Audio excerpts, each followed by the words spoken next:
A tiny island, three new structures, a massive artificial island nearby. And suddenly, an old South China Sea dispute has entered a potentially dangerous new phase. Fresh satellite imagery shows new construction on Yagong Island in the disputed Paracel Islands. The latest image taken on 17th August shows a three-pronged installation whose exact purpose is still unknown.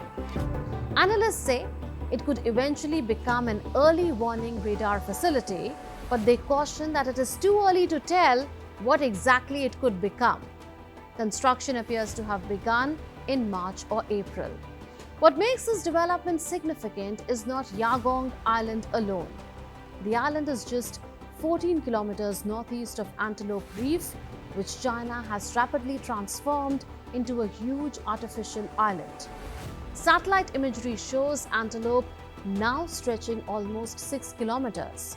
More than 3 kilometers of its coastline runs in a remarkably straight line. That's something some analysts believe could accommodate a runway. China has also built a substantial wharf and harbour, while other construction is underway.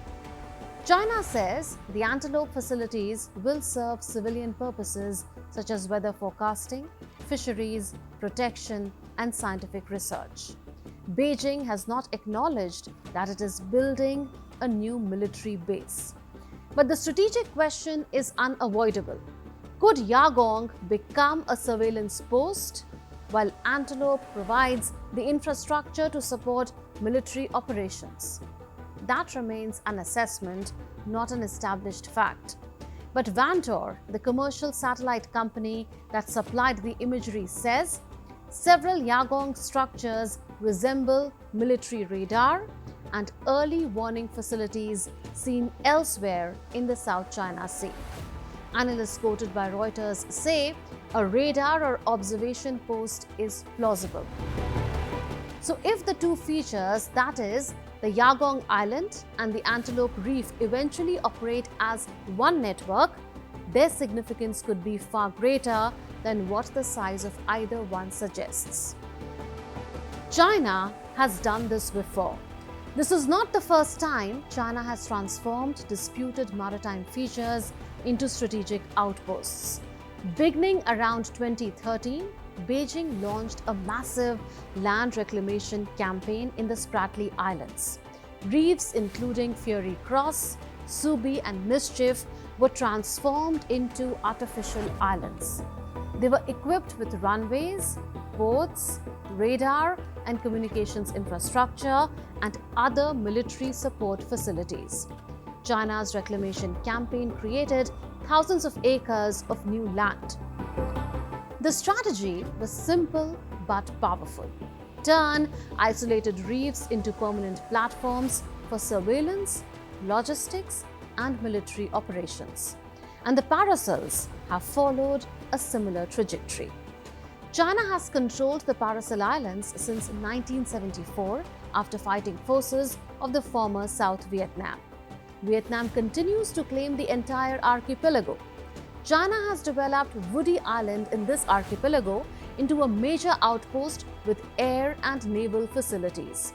What makes Antelope especially significant is that it marks China's first major artificial island construction in the South China Sea since 2017. The Asia Maritime Transparency Initiative says its latest assessment puts the reclaimed area at Antelope Reef at roughly 1,458 acres. That is not just construction, it is strategic geography being rewritten. But what exactly is China claiming? At the heart of the South China Sea dispute is China's expansive claim, historically represented on maps by the 9-dash line. The line sweeps around a large portion of the South China Sea. Beijing has invoked historic rights and interests in the area, while rival claimants argue that maritime rights must be determined under modern international law, particularly UNCLOS. And here lies one of the most important legal battles of the entire dispute. In 2016, an arbitral tribunal in a case brought by the Philippines ruled that China had no legal basis to claim historic rights over resources in areas covered by the 9-dash line, where those claims exceeded the maritime entitlements allowed under UNCLOS. The tribunal also found that some Chinese activities violated the Philippines' sovereign rights in its exclusive economic zone, including construction at Mischief Reef. It also found that China's large-scale reclamation had caused severe damage to the marine environment. China rejected the ruling, calling it null and void. So the South China Sea now presents two competing realities: international law on one side and physical changes on the water on the other. And this is where artificial islands become especially important. Under UNCLOS, a naturally formed island and a man-made structure are not legally the same thing. Building up a reef with sand, rock and concrete does not automatically create new maritime rights. In other words, a country cannot simply reclaim land and claim a new 200 nautical mile exclusive economic zone around it. So the legal battle is not simply about who builds what. It is about what rights those features can legally generate and what a country can lawfully do around them. Now there is another important reality. China is not the only claimant with outposts in the disputed South China Sea. Vietnam, Philippines, Malaysia and Taiwan also occupy and develop disputed features. Vietnam in particular has substantially expanded its presence in the Spratlys. So this is not simply a story of one country building while everyone else stands still, but China's scale is different. Beijing has demonstrated the ability to undertake enormous dredging and reclamation projects and turn submerged or tiny features into permanent installations. That creates the possibility of a fait accompli. Once infrastructure exists, removing it becomes politically and militarily far harder than preventing it from being built. So what does ASEAN do here? This is where the South China Sea becomes an ASEAN problem, but not an ASEAN territorial claim. ASEAN itself does not claim sovereignty over the disputed islands. Its members have different interests and only some are direct claimants. But ASEAN has repeatedly called for the South China Sea to remain peaceful and has committed, together with China, to principles including UNCLOS, freedom of navigation and overflight, peaceful settlement of disputes and restraint from activities that could escalate tensions. The 2002 ASEAN-China Declaration on the Conduct of Parties established those principles. ASEAN and China are also working towards a formal code of conduct in the South China Sea. ASEAN's current cooperation framework calls for an effective and substantive code of conduct consistent with international law, including UNCLOS, as well as measures to prevent incidents at sea and build confidence. But ASEAN faces a fundamental challenge. How do you maintain unity when member states have different relationships with China and different stakes in the dispute? That is why the South China Sea tests not only China's ambitions, but ASEAN's ability to act as a regional diplomatic force. And what should other countries do then? The answer cannot simply be build another military base. That could turn the South China Sea into an escalating cycle of fortification.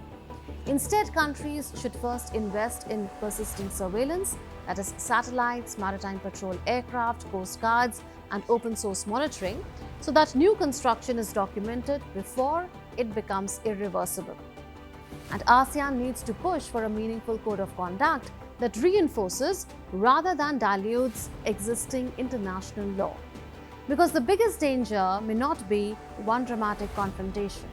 It may be the slow normalization of permanent military infrastructure.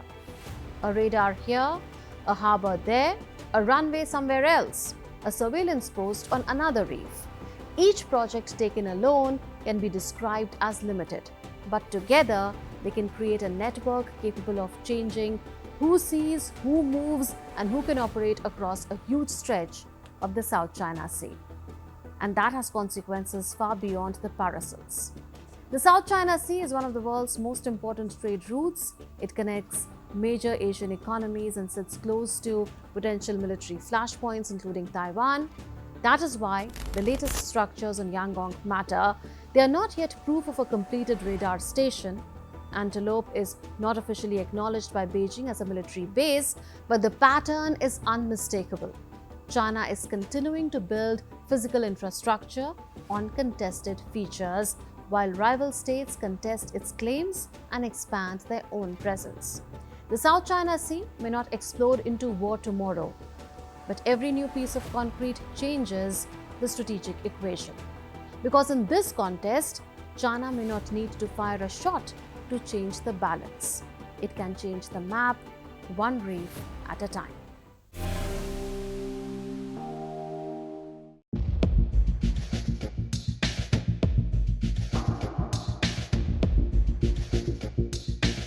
If you go by the literal meaning of Pakistan, it translates to land of the pure in Urdu and Persian.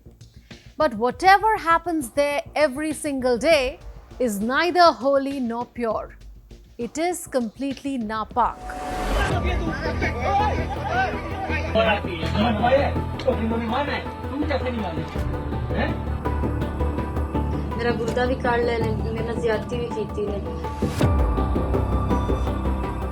So, it's high time Pakistan should change its name to Na Pakistan.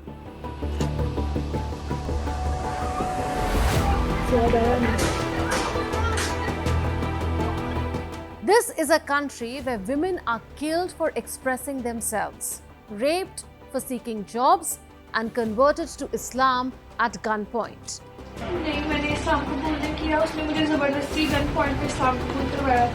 Girls as young as 12 are married off to elderly men. This is the system where victims are blamed, not the perpetrators. A Christian girl was lured with a job offer, taken to Rawalpindi, allegedly gang raped for days, then woke up missing a kidney.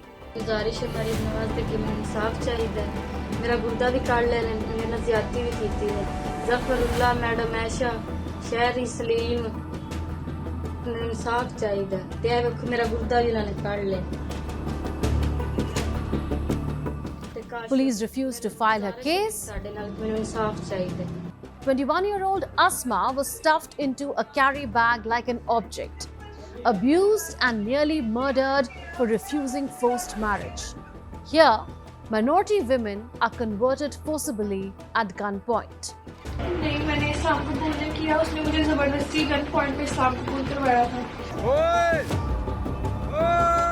In videos reported to be from Pakistan, you can see how two girls were assaulted by a crowd in broad daylight while no one stops it.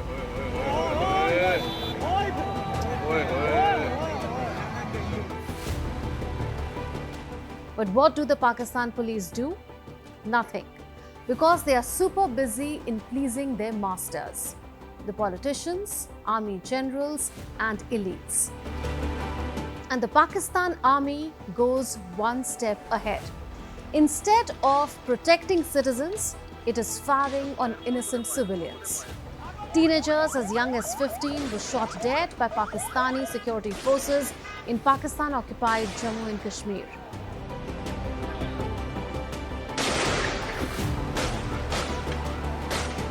इन जालिमों को शर्म नहीं आती इस road पे यहाँ पे खून ही खून है गोलियां मार रहे हैं हमारे भाइयों को क्या तमाशा है ये Welcome to Na Pakistan, a failed state, a complete circus where a prime minister is puppet and army chief is the ringmaster. Last week we covered the killing of women influencers. The latest is Shamsu Bibi, known as Aisha Gilamana, on TikTok with 1.3 million followers. On 14th August, which was Pakistan's Independence Day, she was shot dead in Takshila while travelling in a car with a 15-year-old sister and brother.